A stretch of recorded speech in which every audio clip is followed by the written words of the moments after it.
sa aking munting YouTube channel, may vlog. So for today's video, may aabangan po tayo bukas na another achievements ng Medit community. So ayan, ano nga ba yun?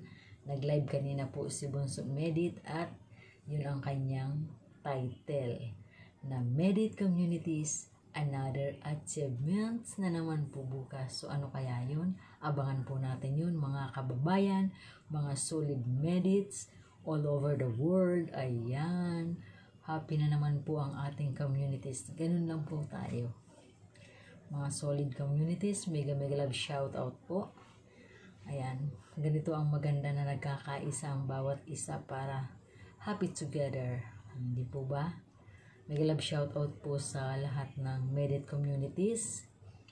Medit communities, Team Medit Worldwide, Team Medit Italy, Team Medit Singapore, Team Medit USA and Canada, Team Medit Panay and Island, Team Medit Panay and Bakakay Island, Team Medit Davao, Team Medit, ano po ba? Solid Worldwide, Team Medit Philippines, Team Medit Hong Kong. Ayan. Maraming salamat po at sa lahat po ng mga founders ng Team Medit, admins ng Team Medits, reactors ng Team Medits, supporters ng Team Medits. Maraming salamat po sa inyong lahat sa walang sawang pagsusuporta sa ating Medit Basilonia, known as Lechiplan Girl Vlogs. So ayan, nakakatuwa po, nakakatuwa. Masaya po tayong mga Medit communities. So spread love lamang po tayo at iwasan po natin ang mga bashers na makipagbangayan sa kanila dahil wala po tayong mapapalas sa kanila. Kailangan magmahalan lang po tayo para ang blessings ay umaapaw. Di ba?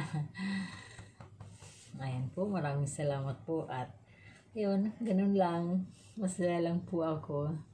Thank you so much din po sa mga solid supporters po ng Medit community, sa mga pumapasok po sa aking live, sa mga pumapasok sa live ni Bunso Medit, ni Kuya MJ Marindohan yung Gala, Ate Egypta TV, Miko Lopez, PWD Rams, ako po, May Vlogs, at FMT Channel, ayan.